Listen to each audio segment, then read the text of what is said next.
son is 7. His name is Owen, and he just found doll modification on YouTube.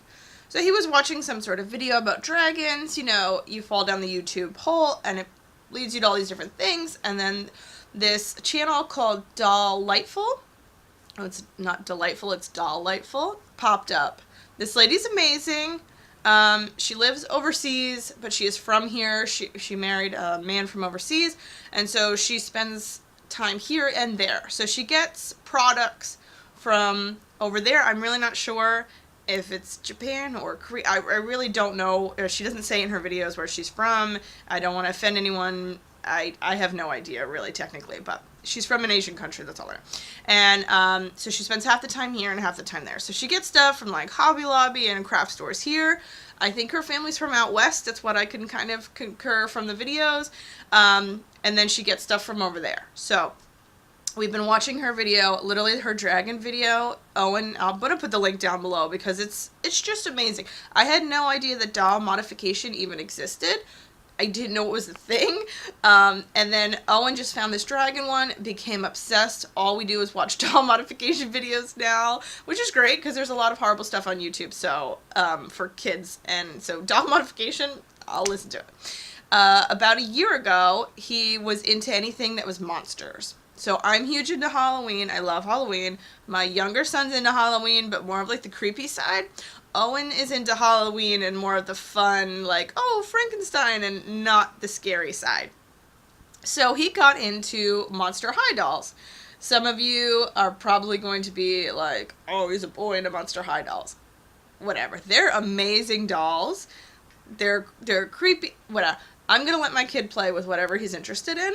Period, end of story. He got into Monster High dolls. They're very easy to find. Okay, they don't make them anymore. They're not a thing. Like, right when he got into them is right when they stopped making them. But on Netflix, there's like a ton of videos. I can find a ton of videos in the thrift store. I can find some of these dolls in the thrift store. It seems like when they were in their hype, those children that had them all when they were in their hype are now getting out of them. So they're coming up on Facebook Marketplace and all these different eBay, things like that for really cheap, like huge lots of them, because people are just trying to, their kids are done with them and they're just trying to have them move on. So they're super easy to find right now. I have a feeling the longer we do this, they're going to be harder to find, but right now they're very accessible.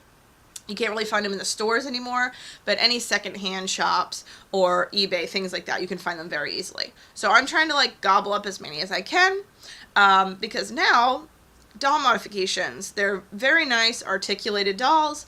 You're easily to strip down and change, and they have so many beautiful features, and the way that they're shaped they're just really beautiful. I thought they were beautiful before, and now I've seen doll modifications and I'm just like blown away. So we've just been watching a ton of videos. And Owen wants to try this dragon. I'm super nervous. I showed Kevin the video and he was like, do you realize this is like, from a scale to 1 to 10, this is probably like 11 or 12, and that's you're starting out at 11 or 12. But the thing is, I'm super crafty. Owen wants to get in on it and help. Kevin, there's a lot of like little screws and things like that, so he can help me with epoxies and things like that. Also, Kevin went to art school. He went to art school for animation, but they had to do models and things as well. So he's dabbled, not really, he hasn't done it in like 15 years, but he can help me, or he has some knowledge. I have never really done models before. I've worked with clay and things like that, but I've never done models. So this is our first attempt on making a dragon doll modification.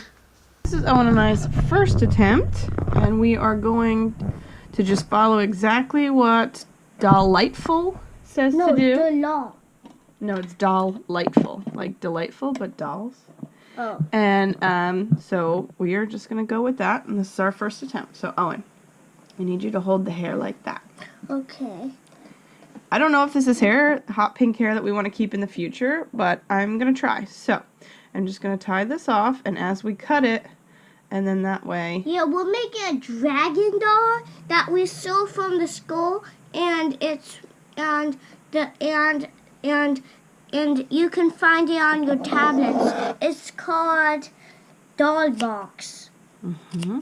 Yeah. So we're just going to cut off closest to the head as we can. Yeah. Now this is our first attempt at doll modification, so I'm sure this is not going to be pretty, but this might start us on the road to doing something really, really cute, cool in the future. Doing good, Mama. Okay. If you see our YouTube channel where we go like to places, well, make sure to give them all a thumbs up if you haven't seen them. We do a lot of different things on our channel, some traveling, some art, craft stuff, just kind of whatever we're into at the moment, and to be honest, our family's into a lot of things. So once you have that done, we take acetone to take all of the makeup off, and then this, you put some acetone, let it soak for a little bit, and then you can just scrape it off with a pen or some sort of harder object just to get that off. Yeah. And now to get her hair out, you just have to put tweezers through the neck hole and just pull it out. Now this process takes a while. These are the only tweezers I have. I will probably get more long, skinny, narrow ones because this is going to take me a while.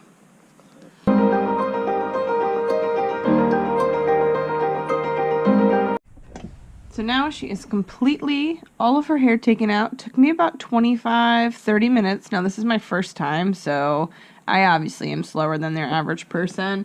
And plus, needle no pliers. Mine are jewelry ones, so they're a little wider than they should be, just because it's what I had and it's jewelry ones. So maybe if you're starting out and this is something you're interested in, when you get pliers or look around your house, the thinner ones would be better. So I got most of it out just by sticking it in and pulling it. This is everything that came out, quite a bit. The other thing, which I saw on some websites, is you just take a dowel of some sort. You can use a chopstick, or you can use skewer. I just use, like, you know, the steak skewers you do. And then you go on the inside and you just rub it along the inside. So what you're doing is just pushing these little rooted things out. So I got, I'd say 90% of it with the pliers, and then for the last little bits that were sticking around, I went in that way and just kind of pushed them all out, and then took my pliers and yanked the rest of this out. So not too bad of a process. Now we just need to go get some acetone or remover, remove all of this pink, the fuzz, and her face, so we can redo her face and do a dragon face.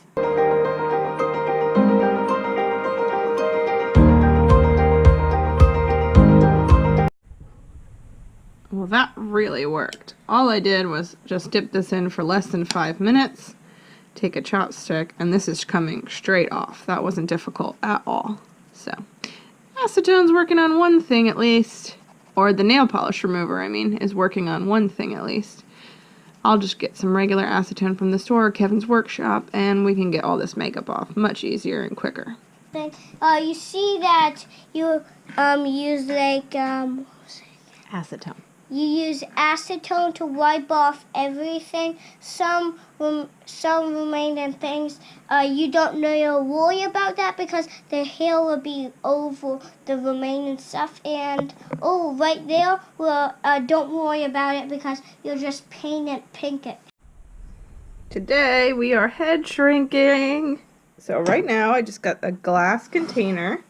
The metal sticking out is the horns. I put those in the other day, and then I realized, oh crap, I have to shrink the head. But it's okay, because it'll shrink around this metal. Hopefully everything will be fine. You want to completely cover it. This is 100% acetone. I just got this from like Lowe's or Home Depot. I'm going to put it actually over here so it doesn't heavy duty cleanup. This is going to soak for 2 hours. We're going to take it out, wash it, just put it on the counter for at least 2 more hours or more to dry. And then when it comes out, it'll be huge.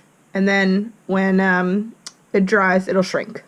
So hopefully everything will be all right. I'm a little nervous about it shrinking with the metal in it, but fingers crossed, hopefully it'll be fine.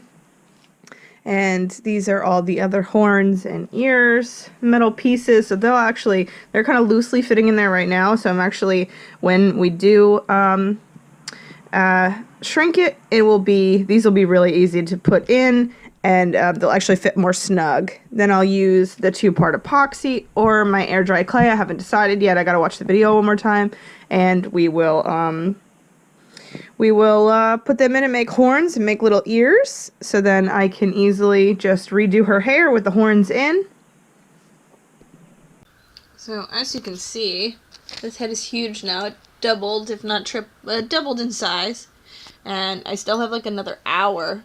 When I take this out, it'll be massive, and then as it dries, it will shrink up and get much smaller, so it's more proportionate to the dragon than if we just kept the regular head.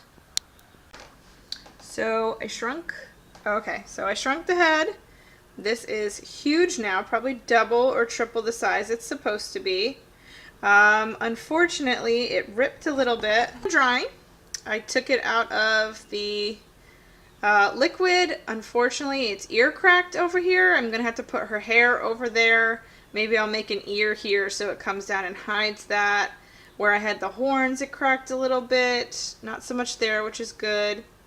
But over here. So I'm gonna have to figure out how to hide all that.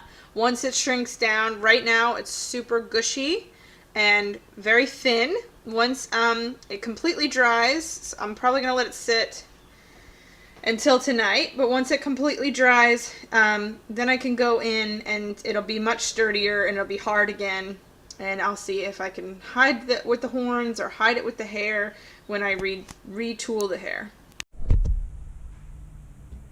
So now I'm making the horns. I got 2 little horns up front and then this more goat looking horn towards the back. I'm using air dry clay and wire. The goat looking one is going to be a little heavier wire. These little ones up front are more this style, really small wire. You can see the difference.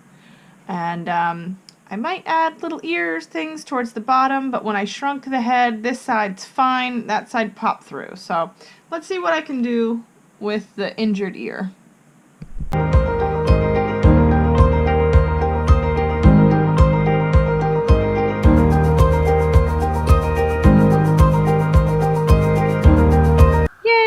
On to rerooting the hair. As you can see, I started some. I thought it would be a good idea to try before I showed it on the video. The horns are in, they're dry. I'm going to glue some down. As you can see, it's popping up a little bit, but that's because I've been pushing into the scalp and rerooting. So I'm gonna probably have to glue down a little bit before after I'm rerooting certain parts, because you have to go around these horns, and once we reroot in the beginning, we can kind of cover up where the horns are and where all this is. So I'm also I just wanted to practice, but before I get going, I'm probably going to paint the horns so that I don't get on this beautiful hair. This beautiful hair I got off of Etsy. I got a few different colors, but I think we're just going to use 2. I have this beautiful maroon and this beautiful bluish green from Hats and Green. Oh, that's the name of the thing. But oh yeah, and that's Frankenberry. Oh, Frankenberry. TheDollPlanet.com. And it's nylon hair. I'm going to try out with nylon first. They were just such beautiful colors. I also got this really pretty, I'm not sure if you can see it, blue. But I'll just use that, and I got that from these ladies also on Etsy. There's a ton of doll hair on Etsy. But the lady that I got these from, I decided to use the same company to do the same doll. I was afraid maybe if you use a different company, different doll, then it might, I don't know. I just wanted to keep the same so I'm not mixing and matching. It also came with these styling suggestions and a bunch of information, and then that's just the order sheet, but then it came with $10 off our next purchase of $50, which if we're going to get into these, we're going to get into these. It's only about $3 a pop for a huge bag of hair. I don't say huge, but that's a lot of hair. I mean, I've already rerooted some, I threw out some because I've screwed up, and it's a good amount. You could definitely do 1 or 2 dolls with that hair for $3. That's not bad. So I watched a lot of videos, and I made my rooting tool myself. This is just the handle that you use from my X-Acto blade, which snapped off and almost got me in the eye this morning. I just took, I'm trying to get close so you can actually see it. I took a needle. Like that you sew with. And then you literally just take pliers, you could see at the very tip there, and you just cut the top of the needle off, and that makes a rerouting tool. Super easy, super cheap. You need the X-Acto knife anyway to do half of these projects, to cut all the wings, to cut off some of the ears on the doll, to do different things. So, like so.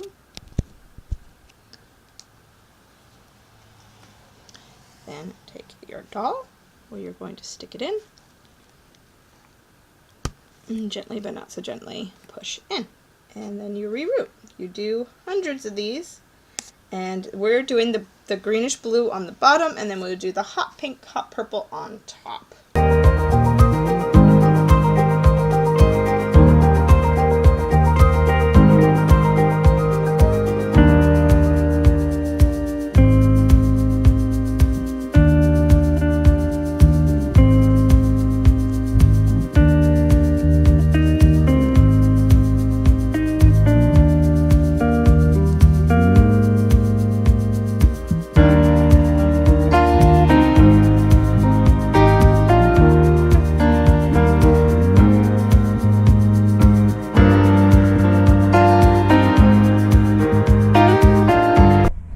So I put fabric so I didn't mess up the rerouting that I did. Normally you would not do any rerouting beforehand, but I've never done it before. I wanted to try, I wanted to see how it worked out, so on and so forth. So now I'm gonna paint the horns. This is our inspiration from Dollightful. She's our inspiration for the whole doll. Whoops. And we are using, that's what Owen really wanted. He watched this video about 37,000 times. I'm not joking. So this is what we're making our attempt. Obviously she's not going to look like that. We are going to do our best. I just went to Hobby Lobby and got these different paints.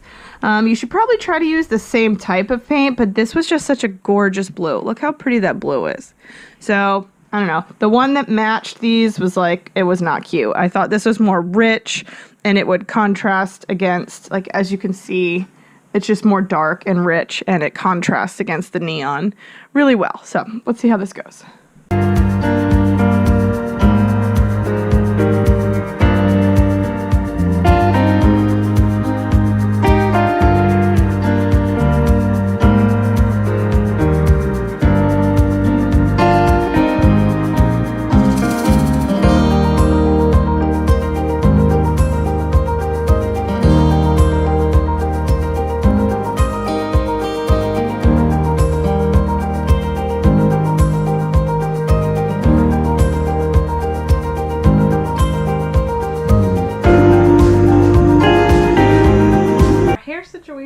Is quite a situation. I was rerouting it with a homemade rerouting tool, and I don't know if it was the needles weren't strong enough or it's very time consuming. So I did the whole bottom half, a few layers of this aqua, beautiful green aqua, and then I started on the pink. And when I started on the pink, it's the same type of hair. I don't know if it's because we were getting higher up, the scalp was a little thicker. It was constantly, the rerouting tool was snapping. It could have been the needles, maybe I needed stronger needles, or maybe, I don't know. But, so what I started doing was gluing sections of hair and then layering it, kind of like you would shingles on a house, to do her hair now. So, as you can see, right up here, I am trying to hide because the glue gets all caked up. That's partially my problem because I've only been doing it. So yeah, it wasn't that bad up front. Over here, definitely, I think those are probably most of my fingertips. But along the back, not bad either. And you can use the top layer to hide your bottom layer. Here I did a pretty good job of hiding it, hiding the underneath, and as I layer it, then I will use bangs. You know, it'll pretty much all end on top where it's very, very messy, and then I will use bangs to cover all that up. So, also, without getting glue all over this beautiful hair, because I don't want to do that, all I'm doing is laying her down, taking paper, wrapping it. You can do this with fabric as well.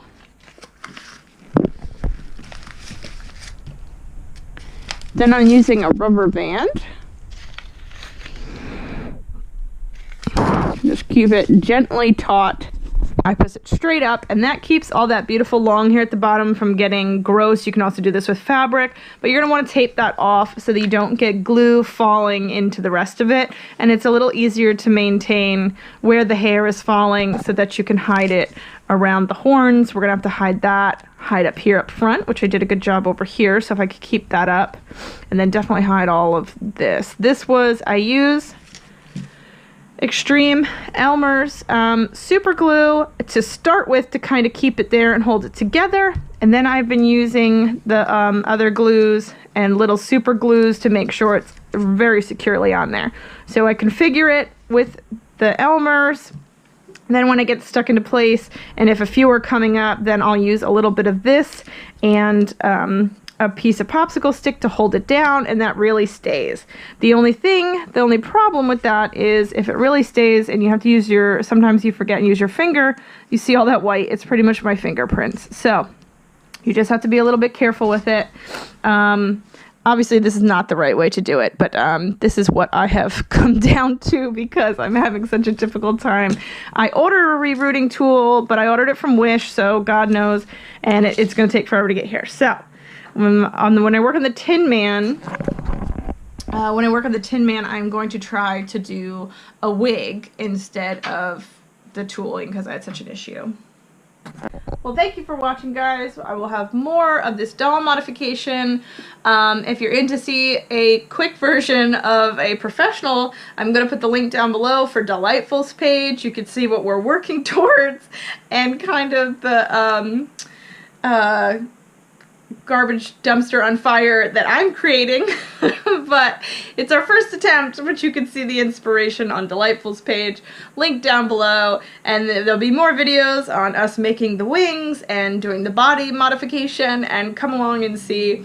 I'm also working on a quilt right now, so there's going to be a quilt, Fancy Forest Elizabeth Hartnett quilts videos coming up, so stay tuned, like, subscribe, and come along on our fun crafty journeys, and hopefully it'll inspire you to do some crafty journeys of yourself.